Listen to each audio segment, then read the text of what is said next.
अस्सलाम वालेकुम, मेरा नाम है इफ़त आसिम और मैं as a visa processing officer vision abroad consultant में काम कर रही हूँ। आज हम बात करेंगे उन मेजर रीज़न की जो ऑस्ट्रेलियन स्टूडेंट वीज़ा रिफ्यूज़ल का बाइस बनती है।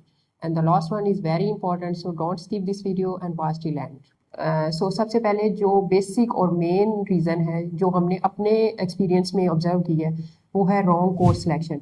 स्टूडेंट को फर्स्ट ऑफ ऑल तो नॉलेज ही नहीं होता कि अब उसकी जो प्रीवियस डिग्री है जिसके लिए वो अप्लाई करना चाह रहा है वो रेलिवेंट है, कोर्स रिले कर रहा है, लिंक में है या नहीं है। तो सबसे पहले आपको इस बात का नॉलेज होना चाहिए कि आप फॉर एग्जांपल आप मेडिकल के स्टूडेंट हैं और आगे आपने मास्टर के लिए जाना है तो आपकी मेडिकल ही की कोई डिग्री हो, ये नहीं है कि आप किसी आर्ट सब्जेक्ट को चूज़ किया है।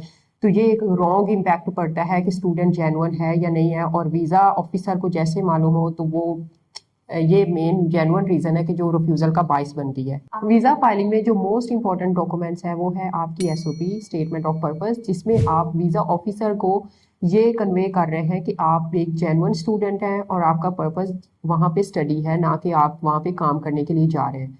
और दूसरा मेन इंपॉर्टेंट जो आजकल बच्चे इग्नोर करते हैं, कॉपी पेस्ट वाला ज़माना गया, आपको एआई और इन सब चीज़ों का पता है।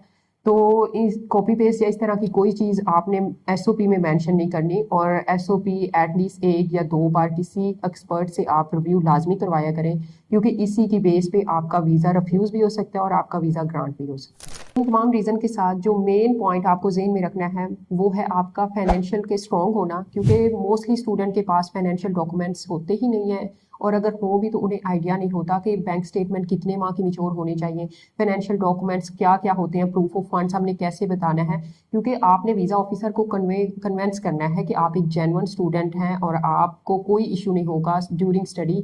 आपके पास ट्यूशन, लिविंग कॉस्ट और इन सब के जो फाइनेंशियल है वो आप अच्छे से मैनेज कर सकते हैं। मेजर रीजन जो वीजा रिफ्यूजल का बाइस बनती है वो है फेक डॉक्यूमेंट्स का प्रोवाइड करना।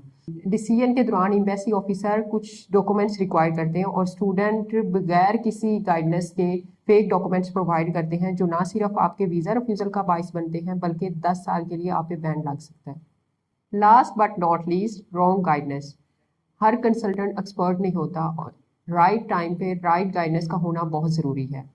So this was Ms. Ifat Asim explaining the 5 major reasons for Australian student visa refusal. अगर आप चाहते हैं कि आपके वीज़ा सक्सेस के रेट ज़्यादा हो और आपके चांसेस मैक्सिमम हो जाएं, then choose Vision Abroad Consultants as your trusted study abroad partner and we will make sure कि आपकी study abroad journey smoothly हो।